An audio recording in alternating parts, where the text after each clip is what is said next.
வணக்கம் நண்பர்களே. நம்மளோட ஸ்மார்ட் கார்டு குடும்ப அட்டையை வச்சு நம்மளது வறுமை கோட்டுக்கு மேலே இருக்கா இல்லை கீழே தான் கண்டுபிடிச்சிடலாம். அதாவது ஸ்மார்ட் குடும்ப அட்டையை வைத்திருப்பவர்கள் தான் சில பல குறியீடுகள் மூலமே வறுமை கோட்டுக்கு கீழே உள்ளவர்கள் வறுமை கோட்டுக்கு மேலானவர்கள் என வகைப்படுத்தப்படுகிறார்கள்.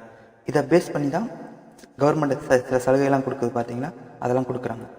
உங்கள் ஸ்மார்ட் கார்டில் பார்த்தீங்கன்னா PHHRICE, PHAA, NPHH, OAP and ANP இதே மாதிரி குடியீடுலாம் இருந்ததுன்னா அவங்களாம் வறுமை கோட்டுக்கு கீழ் உள்ளவர்கள் என வகைப்படுத்தப்படுகின்றனர்.